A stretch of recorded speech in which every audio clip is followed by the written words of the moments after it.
الحمد للہ رب العالمین والصلاة والسلام علی سید المرسلین اما بعد فاعوذ باللہ من الشیطان الرجیم بسم اللہ الرحمن الرحیم۔ روحانی وظائف چینل کی جانب سے تمام معزز ناظرین کو السلام علیکم۔ پیارے آقا صلی اللہ علیہ وآلہ وسلم کا فرمان رحمت نشان ہے کہ جو کوئی مجھ پر ایک مرتبہ درود پڑھتا ہے اللہ پاک اس پر 10 رحمتیں نازل فرماتا ہے اور اس کے 10 درجات بھی بلند فرما دیتا ہے۔ ماہ رمضان المبارک کا پہلا عشرہ ختم ہونے والا ہے جسے عشرہ رحمت کہا جاتا ہے۔ 2 دن باقی ہیں، جتنا ہو سکتا ہے رحمت کی دعا کر لیں، اپنے لیے، اپنے عزیزوں کے لیے، اپنے والدین کے لیے اور عزیز و اقارب، اپنے بہن بھائیوں، اپنے دوست احباب کو بھی بتائیں کہ 2 دن رہ گئے ہیں ماہ رمضان کے، اور جتنا ہو سکتا ہے رحمت کے لیے دعا مانگ لیں۔ ماہ رمضان چلا گیا تو رحمتیں بھی ختم ہو جائیں گی اور ہم پر فضیلتیں اور برکتیں بھی کم پڑ جائیں گی۔ جیسے ہی ماہ رمضان المبارک کا مہینہ آتا ہے اللہ پاک کے نیک بندے عبادت گزار بن جاتے ہیں اور کثرت کے ساتھ عبادت کرتے ہیں، روزہ رکھتے ہیں، سحری و افطاری کی رونقیں ہو جاتی ہیں، افطاریاں کروائی جاتی ہیں، اور روزہ دار کے لیے پیارے آقا صلی اللہ علیہ وآلہ وسلم کا فرمان رحمت نشان ہے، روزہ دار کے لیے مچھلیاں پانی میں بھی استغفار کرتی رہتی ہیں۔ یہ وہ مہینہ ہے جس میں ایک رات ایسی بھی ہے جو 1000 مہینوں سے بہتر ہے۔ اللہ پاک نے اس مبارک مہینے کے روزے فرض فرمائے اور اس کی رات میں قیام یعنی تراویح ادا کرنا سنت ہے۔ جو اس میں نیکی کا کام کرے تو ایسا ہے جیسے اور کسی مہینے میں فرض ادا کیا، اور جس نے اس میں فرض ادا کیا تو ایسا ہے جیسے اور دنوں میں 70 فرض ادا کیے۔ یہ صبر کا مہینہ ہے اور صبر کا ثواب جنت ہے۔ یہ مصیبت میں ساتھ دینے اور بھلائی کا مہینہ ہے۔ اس مہینے میں مومن کا رزق بڑھایا جاتا ہے۔ جو اس میں روزہ دار کو افطار کروائے تو یہ اس کے گناہوں کے لیے مغفرت ہے، اسے آگ سے آزادی بخشی جاتی ہے۔ اس افطار کروانے والے کو ویسا ہی ثواب ملے گا جیسے روزہ رکھنے والے کو ملے گا، بغیر اس کے کہ اس کے ثواب میں کچھ کمی نہ ہو۔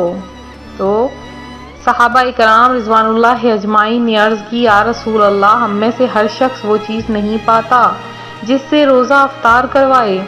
تو کریم اور رحیم آقا صلی اللہ علیہ وآلہ وسلم نے کیا ارشاد فرمایا؟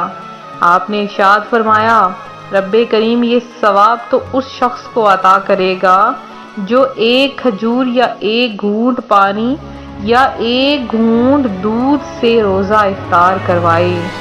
اب اس کا یہ مطلب نہیں کہ آپ صرف اور صرف کھجور سے ہی روزہ افطار کروائیں۔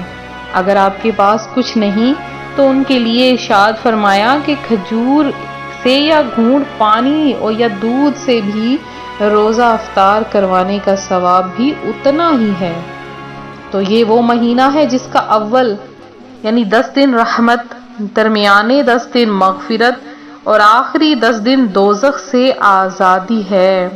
تو جس نے روزے دار کو پیٹ بھر کر کھلایا، اللہ کریم اس شخص کو میرے ہوش سے ایک ایسا گھونٹ پلائے گا کہ جسے پینے کے بعد وہ کبھی پیاسا نہ ہوگا، یہاں تک کہ جنت میں داخل ہو جائے گا۔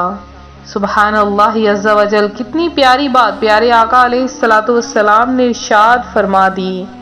تو اللہ تعالیٰ کے اس مقدس مہینے میں کو پیارے آقا صلی اللہ علیہ وآلہ وسلم کو اس مہینے سے بے حد محبت تھی، لہٰذا آپ بھی محبت رکھیں۔ اب 9 رمضان المبارک کا دن آ چکا ہے اور اس دن رحمتیں اور برکتیں نازل ہونا شروع ہو جاتی ہیں۔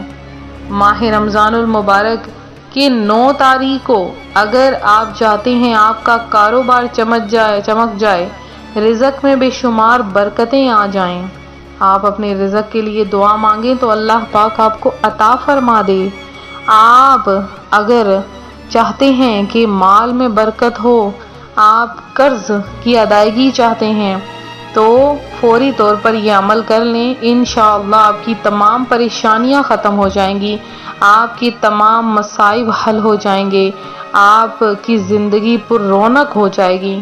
تو آپ نے کرنا کیا ہے، قرآن پاک کی سورت سورہ یاسین، جسے قرآن پاک کا دل کہا گیا ہے، یہ ایسی سورت ہے کہ اگر فجر کے وقت سورہ یاسین کو ایک بار پڑھ کر دعا مانگی جائے تو سورہ یاسین کے وسیلے سے اس بندے کی وہ دعا پوری ہو جاتی ہے۔ اب آپ نے سورہ یاسین کو کس طرح پڑھنا ہے وہ طریقہ بھی میں آپ کو بتا دیتی ہوں۔ آپ نے 9 رمضان المبارک کو دن کے کسی بھی حصے میں، چونکہ جمعرات کا دن ہے تو بہت فضیلتوں والا دن ہے، تو آپ نے دن کے کسی بھی حصے میں بیٹھ جانا ہے، پاک صاف ہو کر، باوضو ہو کر۔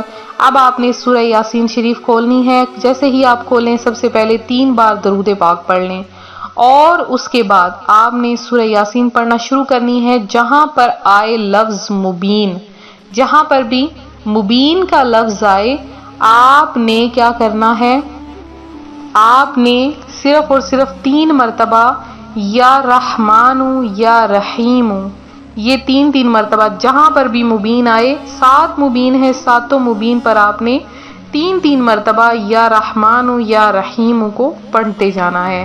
اور اس کے بعد جب سورہ یاسین مکمل ہو جائے، آخر میں پھر سے آپ نے 3 بار ہی درود پاک پڑھ لینا ہے، اور درود پاک پڑھ کر آپ نے دعا مانگ لینی ہے اپنے لیے، انشاءاللہ عز و جل اللہ پاک آپ پر اپنی رحمتیں اور برکتیں نازل فرما دے گا۔ یہ تھا ہمارا آج کا عمل، ہمارا آج کا وظیفہ، اور میرے جن بہن بھائیوں نے خصوصی دعا میں حصہ لیا ہے، اللہ پاک آپ سب کی تمام حاجتوں مرادوں کو پورا کرے، آپ سب کو سحری اور افطاری کی رونقیں نصیب فرمائے، اور آپ سب کو اپنی جناب سے بے شمار رزق عطا فرمائے۔ اور سب سے پہلے میرے جو بہن بھائی ہیں جنہوں نے دعا میں حصہ لیا، ان میں کریم ہیں، اللہ پاک آپ کی فیملی کی تمام بیماریاں دور فرمائے، مصیبتیں پریشانیاں دور کرے۔ نبیلہ اسماعیل ہیں، سید غوث ہیں، مبین تاج ہیں، شگفتہ چودھری ہیں جنہوں نے دعا میں حصہ لیا، سمرن شاہ ہیں، زینب علی عمران ہیں، الیاس راجپوت ہیں، اور یاسمین خان ہیں، سارہ علی ہیں، رابعہ ہیں، اللہ پاک آپ آسانیاں عطا فرمائے۔ تمیم النساء ہیں جنہوں نے دعا میں حصہ لیا، اذان شاہ ہیں، سمرہ فاطمہ ہیں، اور شمسہ ظفر ہیں، نینا جی ہیں، اور اس کے علاوہ شیلا ہیں۔ اللہ پاک آپ کا درود پاک قبول و منظور فرمائے اور آپ کی تمام دعاؤں کو قبول کرے۔ آپ نے جتنوں بہن بھائیوں کے نام لکھوائے، اللہ پاک سب کی حاجتوں کو پورا کرے۔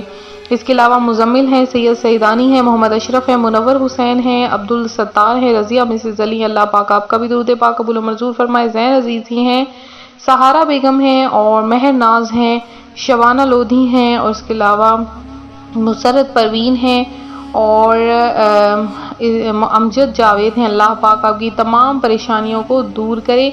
اور اس کے علاوہ ہادیہ ہیں اور سید مظفر ہیں۔ اس کے علاوہ جنہوں نے بھی دعا میں حصہ لیا، اللہ پاک آپ سب کی تمام دعاؤں مرادوں کو پورا کرے، اپنی جناب سے آپ کو بے شمار رزق عطا فرمائے۔ ملتے ہیں اپنے اگلے وظیفے کے ساتھ، فی امان اللہ۔